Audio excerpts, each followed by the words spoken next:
नमस्ते दोस्तों। आप देख रहे हैं हिंदी न्यूज ऑफिशियल चैनल। यहां पर आपको मिलेंगी हर दिन की ताजा हिंदी खबरें, सबसे तेज और सबसे सटीक। देश विदेश की बड़ी खबरों से लेकर राजनीति, मौसम, टेक्नोलॉजी और ट्रेंडिंग टॉपिक्स तक हर अपडेट हम आपके लिए लेकर आते हैं आसान और साफ भाषा में। तो जुड़े रहिए हमारे साथ और सब्सक्राइब करना ना भूलें, क्योंकि हिंदी न्यूज ऑफिशियल चैनल पर मिलती है हर खबर सबसे पहले। नमस्कार दोस्तों, स्वागत है आज की इस बड़ी रिपोर्ट में। आइए जानते हैं 22 मई 2026 की उत्तर प्रदेश की 5 प्रमुख खबरें। नमस्ते। आज के इस खास एक्सप्लेनर में हम लेकर आए हैं यूपी वालों के लिए 25 एकदम ताज़ा और ज़रूरी अपडेट्स। एक ऐसी गाइड जो रोज़मर्रा के कामों को बहुत आसान बना देगी। तो चलिए बिना किसी देरी के सीधे शुरू करते हैं। राज्य में इतनी तेजी से हो रहे बदलावों को आसानी से समझने के लिए हमने आज की पूरी जानकारी को 5 खास हिस्सों में बांटा है। एजुकेशन और करियर, सुरक्षा और कानून, जरूरी तारीखें, इंफ्रास्ट्रक्चर और आखिर में पर्यावरण और खेती। शुरुआत करते हमारे पहले सेक्शन से, एजुकेशन और करियर। इसमें स्टूडेंट्स और नौकरी ढूंढ रहे युवाओं के लिए सीधे काम की बातें हैं। तो हायर एजुकेशन को लेकर एक बड़ा कदम उठाया गया है। सोचिए, अब तक कॉलेजों में कोई फिक्स्ड ड्रेस कोड नहीं था, है ना? लेकिन अब राज्यपाल आनंदीबेन पटेल के नए निर्देश के बाद राज्य के सभी कॉलेजों और यूनिवर्सिटीज में एक समान ड्रेस कोड यानी यूनिफॉर्म अनिवार्य रूप से लागू होगी। इसका सीधा सा मकसद है कैंपस में डिसिप्लिन लाना और सबसे जरूरी बात, छात्र छात्राओं के बीच जो एक सामाजिक और आर्थिक भेदभाव दिखता है उसे बिल्कुल खत्म करना। ये वाकई एक बड़ा बदलाव है। पढ़ाई लिखाई की सामग्री की बात करें तो यूपी बोर्ड के इंग्लिश मीडियम स्टूडेंट्स के लिए एक बहुत बड़ी राहत की खबर है। करीब 2.5 लाख बच्चों को अब सीधे अंग्रेजी में एनसीईआरटी सिलेबस की किताबें मिलेंगी। मतलब सालों से जो किताबों की कमी वाली समस्या चल रही थी ना, वो अब पूरी तरह से सुलझ जाएगी।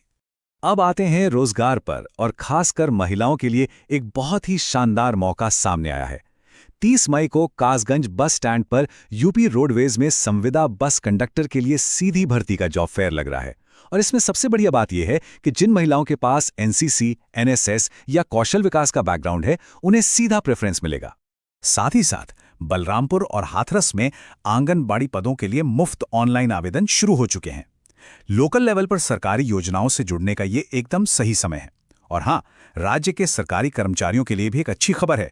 उन्हें अब 2% बढ़ा हुआ डीए यानी महंगाई भत्ता मिलेगा, जो कि सीधे जनवरी 2026 से लागू माना जाएगा। चलिए अब बढ़ते हैं हमारे दूसरे सेक्शन की तरफ, जो जुड़ा है हमारी सुरक्षा, कानून व्यवस्था और स्वास्थ्य से। यहाँ हालात को बैलेंस करने की पूरी कोशिश साफ दिख रही है। एक तरफ लखनऊ में आने वाले त्योहारों को देखते हुए 21 मई से 19 जुलाई तक पूरे 60 दिनों के लिए धारा 144 लगा दी गई है। इसके तहत बिना परमिशन कोई धार्मिक आयोजन नहीं हो सकता और संवेदनशील इलाकों में ड्रोन उड़ाने पर भी सख्त मनाही है। वहीं दूसरी तरफ प्रयागराज के एसआरएन अस्पताल में जो जूनियर डॉक्टर और वकीलों का विवाद हुआ, उसने हड़ताल का रूप ले लिया है, जिससे मरीजों का इलाज काफी बुरी तरह प्रभावित हुआ है। रोड सेफ्टी की बात करें तो प्रशासन अब बिल्कुल सख्त मूड में है। लखीमपुर खीरी, अमरोहा, आगरा और अलीगढ़ में जो हालिया दुखद हादसे हुए, उसके बाद सीधा और सख्त आदेश है। ट्रैफिक नियम तोड़े तो ड्राइविंग लाइसेंस और परमिट तुरंत कैंसिल।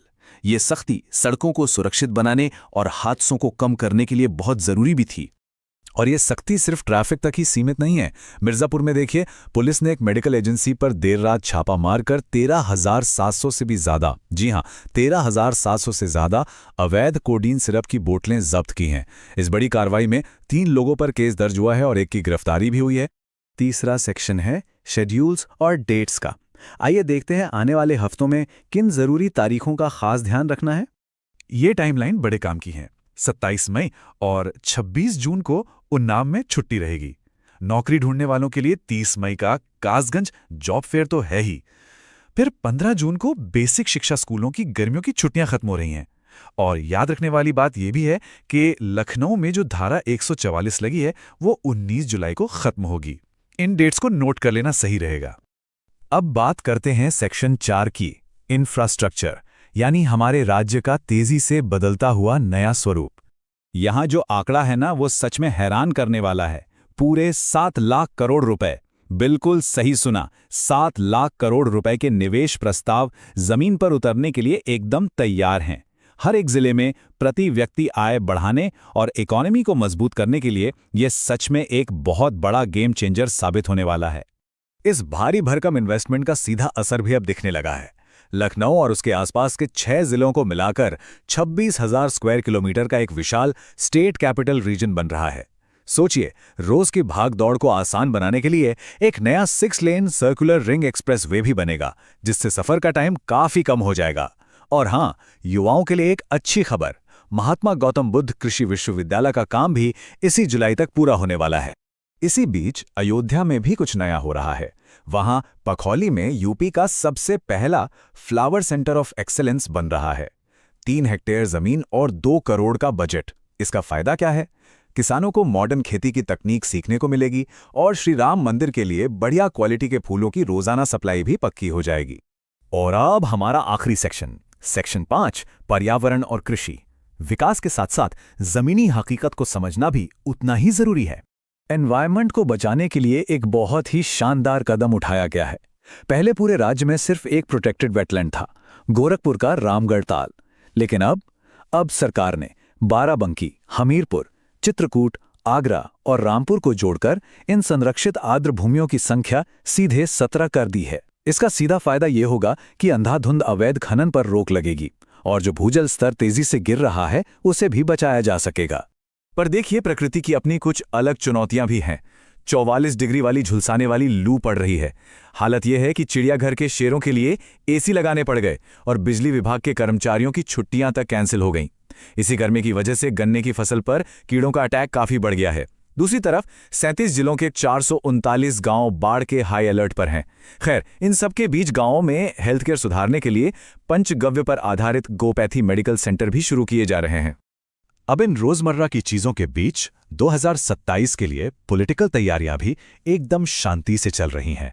रिपोर्ट बताती हैं कि समाजवादी पार्टी ने पीडीएफ फॉर्मूले के जरिए हर बूथ पर 5 एक्स्ट्रा वोट जोड़ने का टारगेट रखा है।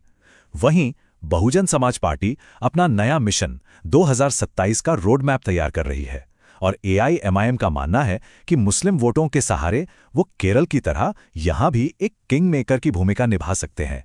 हम बस यहां वो बता रहे हैं जो जानकारी सामने आई है। तो इन सभी ताज़ा अपडेट्स को गहराई से देखने के बाद एक बड़ा सवाल जहन में आता है। एक तरफ इतने बड़े बड़े इंफ्रास्ट्रक्चर प्रोजेक्ट्स बन रहे हैं और दूसरी तरफ कड़े नियम भी लागू हो रहे हैं। क्या ये सब मिलकर राज्य को तेजी से और आसानी से आधुनिक बना देंगे, या फिर इतनी स्पीड से हो रहे ये सारे बदलाव आम नागरिकों के सामने कुछ नई और अनजानी चुनौतियां खड़ी कर देंगे? ये वाकई एक सोचने वाली बात है। आज के इस एक्सप्लेनर में हमारे साथ बने रहने के लिए बहुत बहुत धन्यवाद। वीडियो देखने के लिए धन्यवाद। ऐसी ही उत्तर प्रदेश और देश की बड़ी खबरों के लिए हमारे चैनल को सब्सक्राइब जरूर करें। वीडियो को लाइक करें, शेयर करें और बेल आइकन दबाना ना भूलें ताकि हर बड़ी अपडेट आप तक सबसे पहले पहुंचे। धन्यवाद।